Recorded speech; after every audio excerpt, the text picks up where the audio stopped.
Përshëndetje, jemi në podcast, jemi në Radar. Ditën e sotme do të flasim për historinë dhe kur flasim për historinë e Shqipërisë, më njëra shkon tek profesori Alban Kraja. Zoti Kraja, faleminderit shumë që jeni me ne për të dytën herë për të folur për temat që na lidhin e shqiptarëve. Faleminderit juve për ftesën. Zoti Kraja, keni bërë një udhëtim të fundit në komunat Arbëreshe, në zonën e Kalabrisë. Çfarë ishte ky udhëtim dhe si e përjetuat gjithë atë përjetim që përjeton gjithmonë kur ndodhesh në këto komuna, një mikpritje pa parë apo jo? Patjetër, isha i ftuar në komunën Arbëreshe të San Demetrio Korone, apo siç e quajnë ato Shën Mitri. Një komunë Arbëresh në zemër të Kalabrisë së sotme, pasi do inaugurohej teatri i Arbreshve, teatri i të gjithë Arbreshve, jo vetëm i asaj zone të Kalabrisë, por i të gjithë Arbreshve. Një teatr relativisht i madh për zonën aty, pasi është një qytet e vogël, San Demetrio Korone, por teatri është shumë i madh, pasi e përsëris është në funksion të gjithë Arbreshve të zonës së Kalabrisë. Aty kryetari i bashkisë të këtij qyteti, një arbëresh i madh do të thoja, zoti Medeo, është një shqiptar i madh apo një arbëresh i madh, i cili ka një ndjesi shumë të madhe përkatësie të qenurit me origjinë shqiptare. Ai manifeston kudo në komunën e tij, në qoftë se shkojmë dhe shohim dhe duke kaluar, duke vizituar, thjesht duke bërë një shëtitje në komunën e San Demetrio Korone, e ndjen këtë frymëzim, këtë përkatësi të qenurit me origjinë shqiptare dhe të krijon një ndjesi shumë pozitive, sidomos për ne shqiptarët modern të Shqipërisë, të cilët kërkojmë gjithmonë ato rrënjë të identitetit ton që janë thellë në historinë mira vjeçare të kombit ton. Ato në Kalabri inauguruan, siç thash, këtë teatr, unë pata rastin që të flas dhe të përshëndes me rastin e këtij inaugurimi, dhe ishte organizuar dhe me bashkëpunimin e një reviste shumë të njohur, sidomos në botën arbëresh, e cila botohet në Shqipëri, që është Gazeta Alpeve.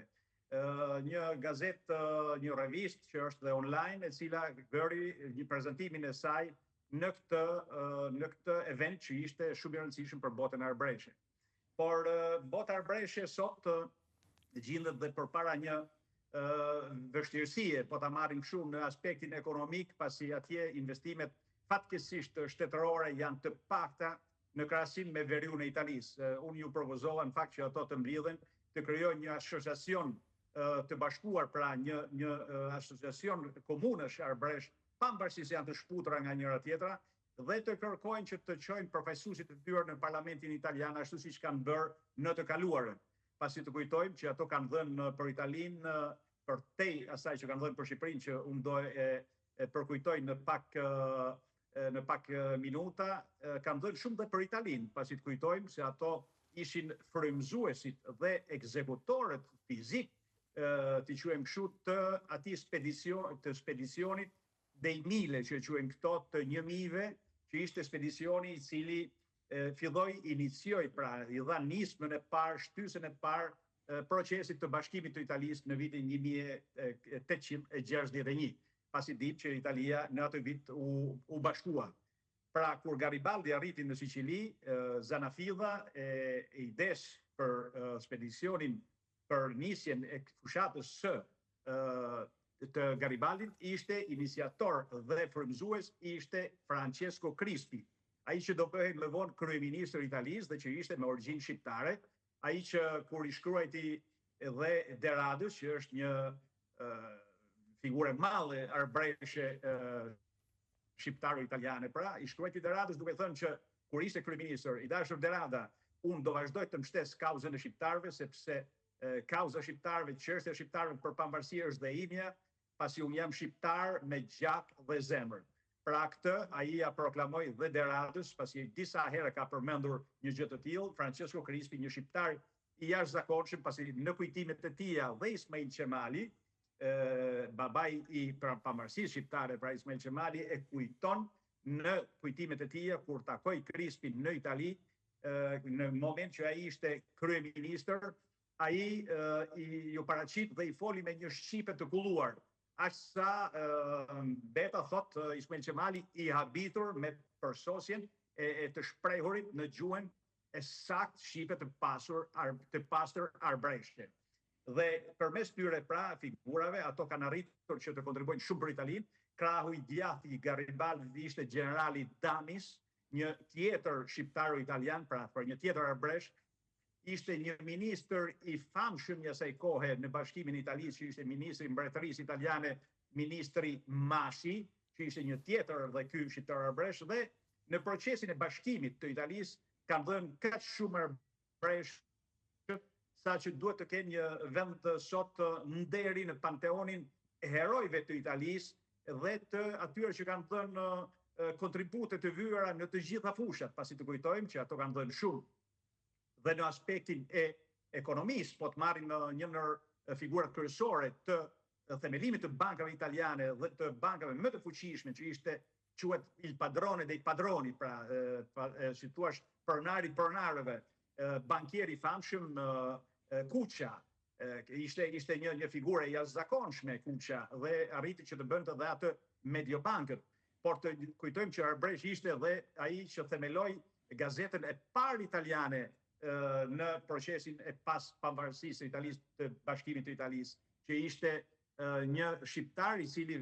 themeloi gazetën e parë, siç thash, që ishte Corriere della Sera. Pra kemi shqiptar të tillë të dimension të jashtëzakonshme. Kemi shqiptar që kanë ndërtuar Italinë, kanë bërë kryeveprat e Italisë, siç ishte inxhinieri Gjura. Luigi Gjura ka bërë për herë të parë në Itali dhe e dyta në Evropë mas asaj të Londrës urën e parë pezull, pra atë që është e lidhur me kordat e qelikut, pra me ato zinxhirët e qelikut që rrin pezull në hapësirë. Pra ky ishte Luigi Gjura. Apo kemi inxhinierin më të madh të shpikjeve të aviacionit italian dhe në të gjithë Evropën, që është Galasso. Galasso ishte një figurë e jashtëzakonshme, por kanë dhënë kontribut dhe figurat të tilla, siç ishin piktor, siç ishin kompozitor, siç ishin skulptor, siç kemi skulptorin e madh që ka bërë atë në Duomo të Milanos, ka bërë altarin e zonjës Ilire, që ishte Andrea Alexi. Siç kemi pastaj vëllezërit albaneze që janë në Venecia dhe në Treviso, ku është në Piazza della Signoria, është ai obelisku i famshëm i Redentorit. Apo kemi në ishullin San Giorgio, në Shën Gjergji në Venecia, të bërë gjithë faqatën e katedrales, të bërë nga John Battista Albanese, që ishin me origjinë nga Shkodra. Pra kanë dhënë kudo shqiptarët në atë gadishullin Apeninëve, që për të qenë krenar, sepse nuk ka një fushë ku ato nuk kanë spikatur dhe nuk kanë dhënë kontributin maksimal, siç ishte edhe në sport. Po të marrim është për të kujtuar një skuadër të cilën themeloi një shqiptar, një skuadër të famshme, që ishte Inter Milano, që është internacionale, pra Inter i Milanos, që është bërë presidenti i saj parë, themeluesi i saj ishte Giovanni Paramithiotti, që ishte me origjinë nga Paramithia e Qembrisë dhe ishte rritur në Venecia. Apo siç ishte filozofi i madh Niccolò Tomeo, i cili përkthei përmes shqipes arriti që të përkthente dhe disa pasazhe të pakuptueshme të Aristotelit. Pra apo kemi tjetër një figurë tjetër të jashtëzakonshme të shekullit të 20, i cili ishte një filozof, një njeri me vlera universale, pasi ishte i tillë dhe drejtimi i tij politik, pastaj pavarësisht se opinionit politik të gjithë secilit, që quhej Antonio Gramsci, baba i cilit ishte nga Plataci, një zonë e Kalabrisë, dhe kjo një komunë në Plataci është një komune e Kalabrisë shumë e famshme për këto figurat që ka dhënë për tej babait të Antonio Gramsci. Apo kemi dhe luftar të jashtëzakonshëm pastaj që kanë dhënë kontribut të vyer në të gjithë Evropën, që janë gjithmonë shqiptaro-italian, siç ishte Gjergj Basha. Gjergj Basha është pak i lëvruar nga historiografia shqiptare, por është shumë i famshëm në historinë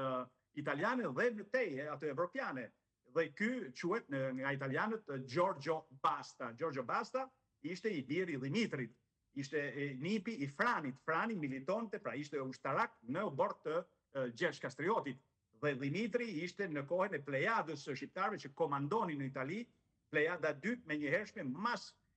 plejadës së Gjergj Kastriotit. Imagjinojmë në Itali ishte në atë kohë Dimitri, babai i Gjergj Bashës, apo Giorgio Basta, i cili u bë më vonë, dhe mbret, po ta quajmë në gjitha efektet, të Transilvanisë dhe të Hungarisë. Pasi ai çliroi ato nga otomanët, ishte i vetmi që ka mundur Giorgio Basta, pra i vetmi që ka mundur otomanët në mënyrë të vazhdueshme, pas Gjergj Kastriotit, pas heroit ton kombëtar, mbas njëri dyp që i ka mundur në mënyrë të vazhdueshme dhe mundi me gjitha Mehmetin III, që ishte një ndër perandorët otoman, pra një ndër sultanët më të fuqishëm të asaj kohe. Dhe këto janë figura që në atë kohë komandonin në Itali, sepse kishim Konstantin Arianitin, djalin e Gjergj Arianitit, që ishte vikario imperiale, pra ishte më këmbës i mbretit i perandorit Maksimilian I parë për Italinë, ishte John II Kastrioti, që ishte djali i Gjergj Kastriotit, pra heroi ton, ishte kont i Soletos dhe kishte prona pafund, dhe ai kishte një ushtri të vetën personale mbas tij. Ishte pra Dimitër Basha, që ishte babai i Giorgio Bastës, që pastaj, siç thash, do merrte fan në gjithë Evropën, deri në Holland do shkonte ai me ushtarët e tij, për llogari gjithmonë të perandorit austriak. Dhe këto figura i shtojmë dhe Buashpatën, që ishte Merkuri, dhe ai ishte në këtë kohë, pra flasim gjithmonë për pjesën e parë të shekullit të 16, pra 1530, 1520, 1550 deri në fund të shekullit të 16, pra deri në 1600, përse Giorgio Basa vdiq në vitin 1607, si një ndër pronarët më të mëdhenj të kështjellave në gjithë Evropën, vdiq në Prag, në kështjellën e tij personale në Prag të Çekisë, pra. Kaq ishin të hapur gjithë këto italo-shqiptarët në atë kohë, saqë njëri me tjetrin arrinin të ndihmoheshin reciprokisht, atë që ne e thojmë gjithmonë që shqiptarët kanë bërë vështirësi që të afroheshin njëri me tjetrin, është e kundërta. Nëse ka një popull virtuoz në bashkëpunim njëri me tjetrin, historikisht kanë qenë shqiptarë. Ato kanë provuar disa herë që të çlirojnë Shqipërinë atëherë, të kujtojmë që Gjoni II Kastrioti bëri fushatën e tij për rreth 3 vite nëpër malet e Shqipërisë, i la gjithë komoditetet këtej, i la gjithë pasuritë, dhe erdhi dhe bëri fushatën për 3 vite, ku mori edhe 2 plak që i sollën vdekjen pastaj në Itali. Pra la komoditetin, mori gjithë furnizimet, e mbështetën gjithë këto që përmenda, këto figura ushtarake, dhe arriti që të bënte atë fushatë shumë të mirë që bëri për 3 vite, mundi disa herë turqit, por nuk kishte më mbështetje popullore, pasi shqiptarët ishin lodhur nga qendresa gjatë dhe për këtë arsye ato pastaj u detyruan që mos të mbështesin më tej, u detyrua Gjoni II të vinte në Itali me 2 plak të marra, dhe që do i sjellin mbas sa kohë do i sjellnin dhe vdekjen e tij të parakoshme. Në Kalabri, pra kur shkohet në Kalabri, unë ju fola dhe për tej asaj që ato janë sot. Ju kujtova që kalabrezët e kanë prejardhjen nga fisi i lirë i Kalabrëve. Kalabrët ishin një fis i lirë, ashtu si që ishin dhe Sikulët, që ishin më vonë u lëvizën drejt Sicilisë. Ju kujtova faktin që Kalabrët dhe Sikulët ishin në atë moment që shtynin njëri tjetrin kusht për t'i zënë vendit njëri tjetër për të administruar gjithë atë zonë të Kalabrisë së sotme, dhe pak më sipër me mesapët kishin konflikte sa herë që ishin dhe ato fis i lirë, që ishin në Puglia. Dhe nga vetë Sikulët që komandonin për para Kalabrëve, ishte dhe një mbret i tyre, pra nga fisi i lirë i Sikulëve, ishte një mbret i Sikulëve që quhej Italo. Dhe pikërisht nga Italo merr emrin sot Italia, pra nga një mbret i fisit i lirë të Sikulëve merr emrin sot Italia. Dhe u kujtova atyre kur hynë në konflikt me Kalabrët, që ishin pak më të fuqishëm Kalabrët në atë periudhë, Sikulët u tërhoqën në Sicili. Në Sicilinë e sotme. Dhe është shumë kurios fakti që ato kishin si hyjnin e tyre, si zotin e tyre, ato kishin qiellin. Kjo dihet nga ana e gjithë historianëve që kanë lëvruar dhe që shkruajnë mbi Sikulët, e dinë që për to qielli ishte zoti. Për to ishte mshirimi gjithçka dhe ishte për to perëndia. Dhe prandaj ato duke pasur zot qiellin, ato ja vunë në emrin ishullit e tyre. Përkatësisht emri i Sicilisë së sotme, si atëherë dhe sot, merr emrin nga Zoti i qiellit, pra nga qielli, dhe ja vunë Sicilia, Sicilia. Pra është si qielli, është si Zoti I tyre pra. Ja këto janë gjëra shumë interesante dhe ato futen në mes një qytet për të ndarë kalabrët nga sicilianët. Dhe u krijua qyteti Messinës. Dhe qyteti Messinës ka një 7 faqe në enciklopedinë Trekani që kërkojnë ta interpretojnë me greqishtën e lashtë, me greqishtën e sotme, e nuk arrin, mas 7 shfaqeve thonë që është një gjema nascosta, është një element pak I panjohur emri I saj, I këtij qyteti. Por Messina ishte sepse gjindet mes kontinentit, mes kalabrave dhe mes sicilianëve, pra mes Sicilias. Dhe duke ndarë kalabrët nga sikulët, aty qyteti mori emrin Messina. Në mes jemi pra, Messina. Pra këto janë gjëra që ne kujtuam në konferencën që bëm pra me rastin e inaugurimit të teatrit në San Demetrio Korone, dhe arbreshët ngazëllehen kur ndëgjojnë që ato e motivojnë pastaj mikpritjen që u bë kur erdhen në kohën e pushtimit të Shqipërisë nga ajo perandoria otomane që ishte perandoria më oskurantiste, që la atë shije të hidhur tek populli jon që në fillimet e ardhjes së saj, derisa u shport një herë mirë nga dheu jon, la vetëm shkatrime, nuk la një rrugë, nuk la një qytet të ndërtuar, nuk la një administrat, nuk la asgjë tja. Një perandori famkeqe që e ka quar vendin tonë pastaj në pasojat e asaj shpërbërje, asaj keq qeverisje, asaj si thua keq menaxhimi ekonomik e të gjitha gjërave. Por ato ngazëllen nga fakti sepse e kuptojnë atëherë kur flasim për shqiptarë që ishin këtu përpara arbreshëve, pra për ilirë që ishin gjithandej Italisë, ato e kujtojnë atë ardhjen e tyre të parë dhe atë miqpritjen, sepse ato ishin në fund të fundit atëherë nuk e dinin se çfarë ishte DNA-ja, por e dinin në dialektet e tyre të vjetra, dinin që kishin komponent të asaj gjuhe që erdhi sërish, që është gjuha e atyre shqiptarë, atyre arbreshë që erdhen gjatë shekullit të 15, 16 dhe 17, pasi e kujtojmë se arbreshët erdhen në një periudhë kohore, rreth 3 shekuj kanë vazhduar duke ardhur, sepse persekutimi që vazhdonte në territorin shqiptar, kur them territorin shqiptar, atëherë territori shqiptar ishte nga ishit e Greqisë dhe deri sipër në Dalmaci, pra nga gjithë to territore, u shkputën shqiptarët nga territori mëm dhe erdhën drejt Italisë. Dhe llogaritet në gjithë periudhën e dyndjes së tyre, në të parën ardhje kanë ardhur 200.000 persona, pra në atë kohë 200.000 persona ishin një shifër jashtëzakonisht e madhe. Dhe në komplet në gjithë periudhën 3 shekullore të vazhdimit të hemorragjisë nga vendi jon, sa më shumë atje bëhej shtypja, aq më shumë në njerëzit largoheshin, sa më shumë atje bëheshin reprezalje, aq më shumë njerëzit largoheshin. Dhe prandaj janë pak a shumë, sipas gjitha dokumentet që kemi në dorë, diku rreth 600.000 shqiptar kanë ardhur në periudhë kohore nga 1430 kur kanë filluar të parë 1440, 1460 generalet të Skënderbeut në atë kohë të Gjergj Kastriotit erdhën këtu pasi do ndihmonin, u vendosin këtu me gjithë familje e tjerë, dhe deri në vitin 1700 ca që kanë ardhur dhe janë vendosur në Abruzzo, që është Villa Badessa. Kanë vazhduar pra për një periudhë rreth 3 shekullore. Dhe në veri, sidomos kanë ardhur shumë nga zonat e veriut të Shqipërisë, kanë ardhur në zonën e Venecia. Aq sa në Venecë në atëhershme nuk kishte një rrugis që mos kishte të paktën një familje shqiptare. Pra kaq shumë ishin shqiptarët, si thua, prezent në atë kohë në Gadishullin Liri. Dhe ato arritën duke përtej asaj që thamë përpara, general, ushtarak, artista, kompozitor, figura të jashtëzakonshme, arritën që të bëshin dhe të drejtonin shtete, sepse në atë kohë Italia ishte, nuk ishte ajo sotmja që është Italia që njohim ne, e bashkuar në vitin 1861, por ishte me ato qytetet që ishin të pavarur njëra nga tjetra, shumë herë dhe në rivalitet dhe në luftë njëra me tjetra.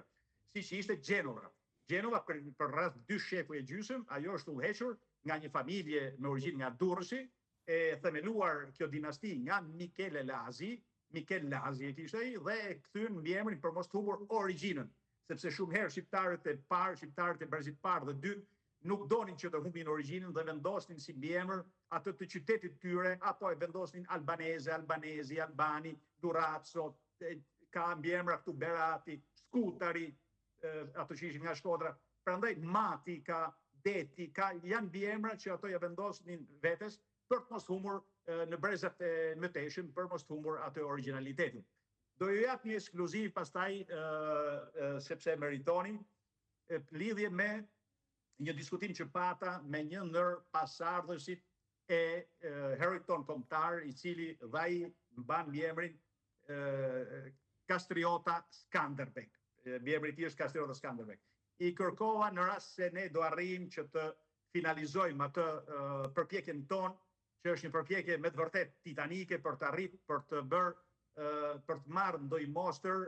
DNA-je në Valencia. Në Valencia ku gjendet, ne e dim me siguri që në Valencia kemi varrin e nipit të heroit ton kombëtar Gjergj Kastriotit, që është Alfonsi, djali i Gjonit të dytë, dhe që vdiq 15 vjeçar pasi humbi jetën në një duel, dhe ishte ai që ngjan të Skënderbeut në të gjitha drejtimet, dhe kemi varrin e Donikës, Donika Arianiti Kastrioti. Gjenden në atë santuarin e Trinitas të Real, pra mbretëror të San Trinitas në Valencia të Spanjës. Ne do kërkojmë që një mënyrë tjetër të kemi mundësinë që të bëjmë një verifikim të asaj që ka kohë që ndjekim, unë e ndjek nga viti 2002, që kur kam botuar që ishte libri me asaj periudhe mbi heroin ton kombëtar, që është fushata e Italisë të heroit ton kombëtar, kam ndërtuar me ditar ditë për ditë fushatën e Italisë së Skënderbeut, pra të Gjergj Kastriotit, dhe kam ndjekur dita ditësh dhe atë lëvizjen e Donika Kastriotit nga moment që iku nga Shqipëria dhe deri moment që ajo iku në Spanjë në vitin 1501, në janar të vitit 1501, pas Nataleve të vitit 1500, pasi u vollën armët e heroit ton kombëtar në Napoli, ajo nuk qëndroi më, e shoqëruar nga Giovanna që ishte mbretëresha në atë kohë aragoneze e Napolit, u shoqëruar nga ajo dhe ikën të dyja bashkë në me gjithë nipin e saj, pra me gjithë Alfonsin, iku në Valencia të Spanjës. Pra, ne dim me qartësi që ajo gjendet atje, dhe po provojmë që të kemi mundësinë që të krijojmë premisat për të marrë një kampion. Dhe ky zotëri që fola që është trashëgimtar i asaj familje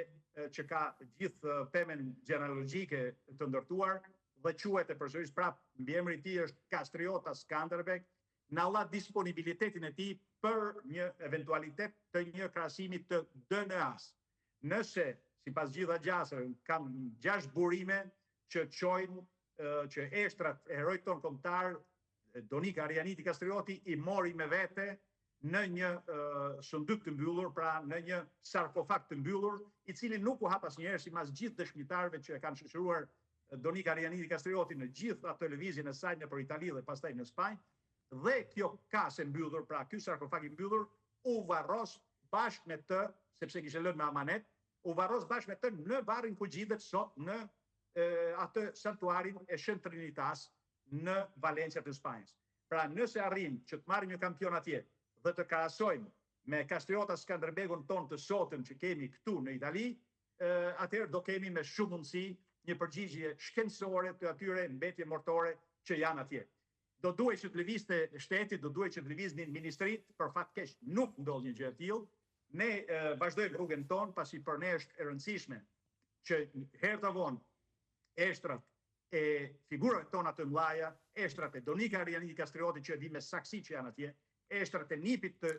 heroit ton kombëtar Alfons Kastriotit që e di me siguri që janë atje, dhe në shumë mundësi dhe ato të heroit ton kombëtar të kthehen në Shqipëri.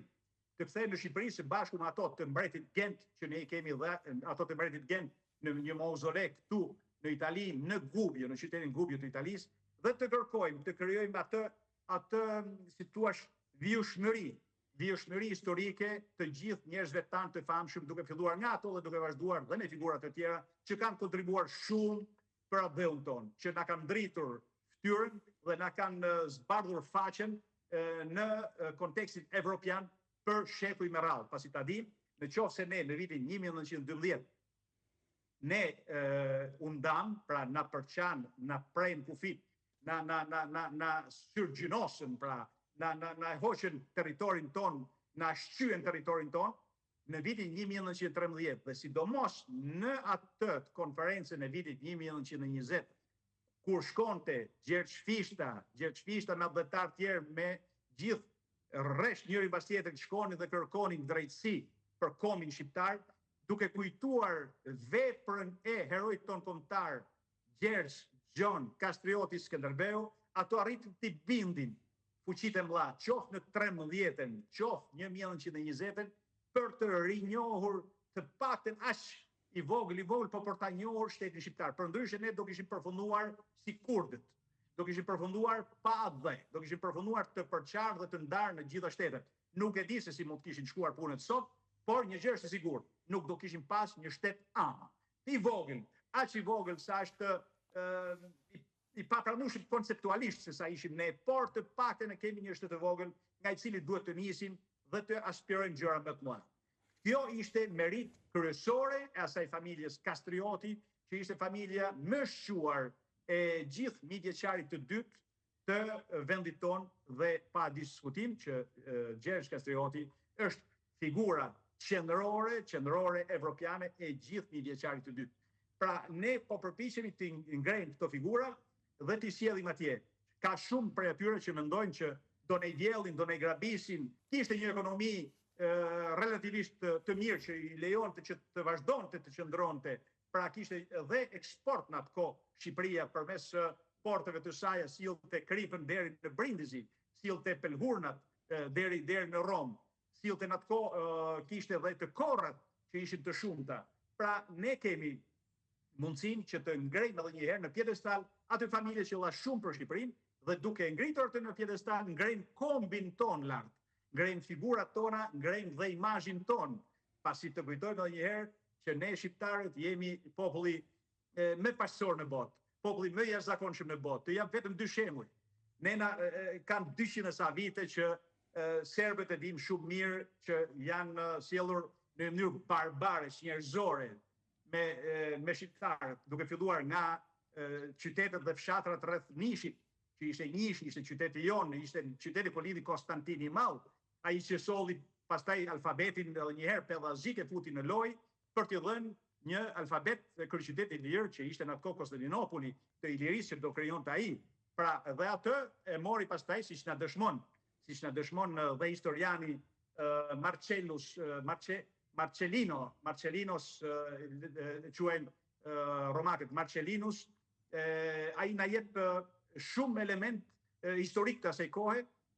që na tregon që solli futi edhe një herë në funksion në Konstantinopol, pra në Stambollin e sotëm, atë alfabetin tallas, vetëm për të bërë edhe një herë ringjalljen e identitetit të ilirëve, të pellazëve, të lashtë etj. Pastaj atë e mori Kisha, siç e dim, dhe ja kaloi edhe një herë grekëve të sotëm. Pra këto janë gjëra që ne nuk duhet të na ndalojnë në rrugën tonë, por ne duhet të vazhdojmë të nxjesim këto figura, të nxjerrim këto figura dhe të përfaqësohemi me to. Dhe të kujtoj atë që serbët pra kthehen tek ajo që ne jemi populli më pesor, bën me popullin ton, e dim që e zhduket nga gjithë ato fshatra, ato qytete, e të kurrën derisa kanë sjellur aty ku është sot Kosova dhe Lugina Preshevës, duke hequr pjesën më vitale të saj, siç ishte Pazari i Ri dhe siç ishte zona komplet rreth Nishit. Në atë pikë ne sot shikojmë atë që kanë bërë, e pam dhe para 20 e sa viteve atë që bën, dhe prap ne nuk u hakmorëm asnjëherë me to. Ne nuk u hakmorëm sepse ne jemi popull i gjenezës, jemi popull i fillestar. Ne dim që në gjakun e tyre rreth 30-40% e tyre janë me gjak i lirë, por duhet ta zbulojnë vetë, duhet shkojnë të bëjnë DNA dhe ta kuptojnë që nuk ka sens që të luftojnë shqiptarët, pasi ato kanë gabuar historikisht dhe ne duhet të pretendojmë sot, nëse dojnë marrëdhënie të sakta me ne, duhet që të kërkojnë falje, të dëmshpërblejnë gjithë kosovarët, pra dardanët, për atë që ato kanë pësuar, dhe ne nuk u bëm asnjëherë hakmarrje. Ne patëm 500 vite robëri të pashembull nga otomanët dhe nuk bëm asnjëherë hakmarrje dhe ndaj tyre. Ne patëm një gjenocid të papar nga grekët ndaj popullsisë pafajshme çame, që ishte diçka në sytë e botës, sepse është shumë e kohëve të fundit, pra rreth 80 vite më parë, pra nuk është e shekuj, dhe e kanë parë gjithë me sytë e tyre, dhe ato me nihilizëm të pashembull, me shpërfillje të pashembull, jo vetëm që nuk kërkojnë falje, por vazhdojnë të mbajnë dhe ligjin e luftës që është i pakutim. Masi na morën alfabetin, masi na morën fustanellën, masi na morën pjesë të gjuhës tonë, na morën pjesë të kulturës tonë, na bën gjenocid mi çamet tanë dhe ne prap nuk u hakmorën një herë kundër minoritarëve tyre. Dhe shumë mirë që nuk u hakmorën, sepse ne jemi popull vital, jemi popull paqësor, dhe ti do i mesim gjithmonë. Por nuk duhet lejojmë që askush më të na në përkëmb. Ka ikur koha që shqiptarët në përkëmbeshin dhe syrgjënoseshin. Tash shqiptarët janë zgjuar dhe po rrinë bashkë. Po rrinë bashkë dhe kanë kuptuar që kushdo që i komandon në drejtime të kundërta, kundër patriotizmit, kundër asaj dëshire për bashkim, ato janë vetëm kalimtar. Dëshira shqiptare është për që duar bashkë në një Evropë të përbashkët, në Evropë që ne kemi dhënë themelet, i kemi dhënë gjuhën kontinentit tonë, që është më antitja, më vjetra, dhe përqapjet tona për të kërkuar që gjuha shqipe të hyjë një ditë në librin e shenjtë të UNESCO-s, ne si pasuri botërore njerëzimit ka 5 vite që merremi me këtë dhe do e arrijmë. Koha do jetë mbase relativisht e gjatë, do jetë e mundimshme, por ne do e arrijmë, sepse shqipja përtej toponimisë shqiptare që është e mërvendit që janë të përhapur në gjithë territorin evropian, kemi të vetmen gjuhë në Evropë që ka mbi 3000 fjalë njërokshe. Fjala njërokshe tregon vitalitet gjenez, pasi në atë kohë kur lindën fjalët, kur lindën, flitej me tingull, pastaj flitej me rrokje dhe pastaj shumë më vonë me fjalë të artikuluara, me fjalë të përbërë. Dhe ne jemi pikërisht në gjenezën e gjuhëve indo-europiane, pasi kemi më shumë se askush fjalë njërokshe mbi 3000 të tilla. Profesor, dhe një pyetje që lidhet pikërisht me veprat e artit, me ikonat e ndryshme, janë 13.000 të tilla që janë grabitur nga toka jon. Çfarë është kjo konkretisht? Ju e dini më mirë, e keni studiuar këtë fushë apo jo? Po, unë isha para 2 javë, para 20 ditëve isha në Londër pikërisht për të parë nga afër disa nga kryeveprat tona që gjenden në atë muze, në British Museum. British Museum ka rreth 8 milion vepra arti, por mes atyre 8 milion janë dhe njësër vepra artit që janë vepra arti shqiptare. Aty kemi, mes tjerave, kemi një shpat bronzi 48 cm të marrur në Shkodër, dhe kjo shpat bronzi është datuar me shekull 12-13 para Krishtit. Pra imagjinojmë se çfarë vlerët ka. Aty kemi dhe 2 tjera pastaj vepra, dhe ato monumentale për historinë tonë, mes tjerave, dhe të cilat unë mundoha që t'i pasqyroj dhe t'i ndjek nga afër, pasi janë vepra që janë marrë në Shqipëri në një kohë kur Shqipëria nuk kishte shtet, në një kohë kur nuk mund t'i dhuronte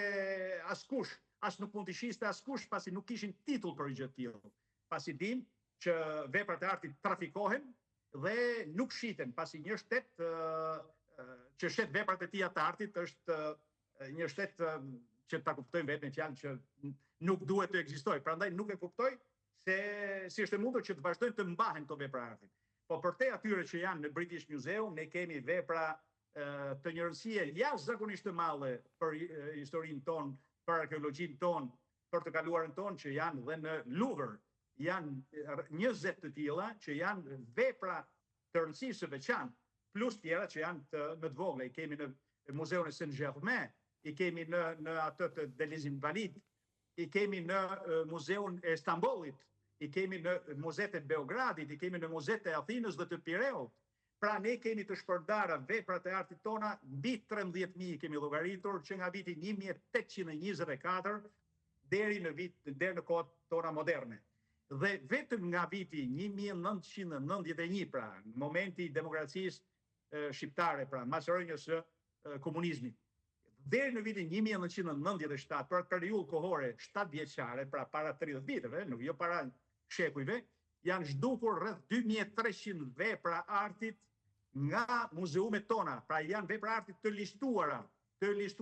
vjellura, të zhdukura, dhe gjenden sot me paftërsi më të madhe në shumë muzeume. Shumë herë janë anonime, nga një herë janë me përkatësi dhe e kanë vendosur përkatësinë të ardhur nga Shqipëria, por pa thënë si tek kanë ardhur atje. Pra këto janë vepra që ne vazhdojmë. Kemi një grup 12 vetësh, i cili po punon në mënyrë të vazhdueshme për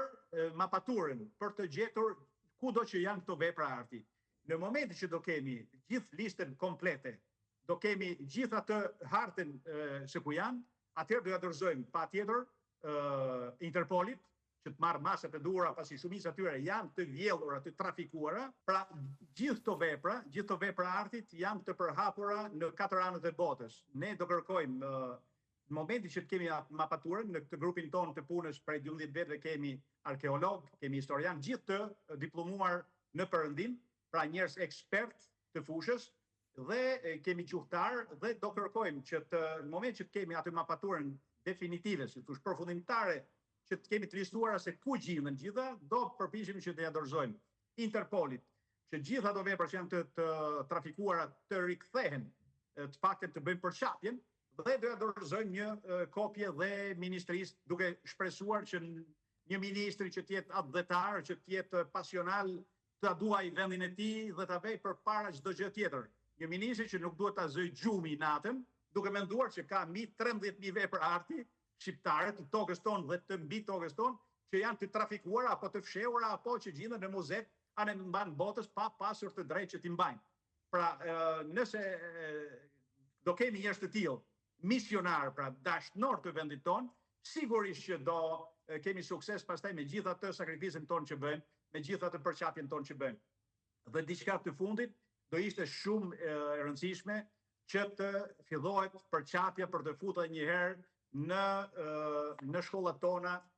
fjalor atë nëse e shikon ky është alfabeti ai që ne quajmë pellazgjik, që sipas Han është eksakt pellazgjik dhe është alfabeti për të cilin u vra, u dogj, u persekutua më keq se Giordano Bruno, një atdhetar i madh, një gjuhtar i madh shqiptar që e kishte emrin Vaskal Todri Haxhi Filipi. Pra, të kërkojmë që ta fusim edhe një herë në shkollat tona, krahas atij alfabet që kemi, që është i jashtëzakonshëm, është progresist, është i mirë gjithë, por të fusim dhe mësimin paktën në disa shkolla speciale. Të fusim dhe mësimin e këtij alfabeti që kur të gjejmë ato shkrimet e nën tokës tonë që dalin për herë me këtë alfabet, mos na thojnë tjerë, jo, po këto janë shkrimet tona. Të kërkojmë atë që bëri gjuhtari italian Francesco Ribezzo, i cili 300 shkrimet mesapike të shekullit të 4 para Krishtit, i përkthej me shqipen e sotme, të ishin të shkruara pikërisht me këtë alfabet, që është alfabeti Pellaz, sipas Han dhe sipas Vaskal Todrit. Pra, kjo është në mënyrë të përgjithshme ajo që ne përqapjet që po bëjmë sot dhe mundimi i joni përditshëm në shërbim të dheut, pasi çdo natë kur shkojmë të flejmë, mendojmë e bëjmë sot detyrën për atë dheun, dham diçka për atë dheun, ndërtuam dhe një gum, një tull më tepër në atë murin që duhet të ndërtojmë të gjithë bashkë, që mos shemet kurrë, që është muri i atdhetarisë shqiptare. Profesor Kraj, faleminderit shumë që ishte me ne në këtë intervistë, është ndër të vetmit intervista kur unë nuk bëj shumë pyetje, pasi enciklopedia juaj që lidhet gjithmonë me tokën shqiptare dhe atë që ne na personifikon është tejet e larmishme dhe unë kurse si nuk dua të ndërhyj te kjo. Faleminderit shumë që ishte me ne.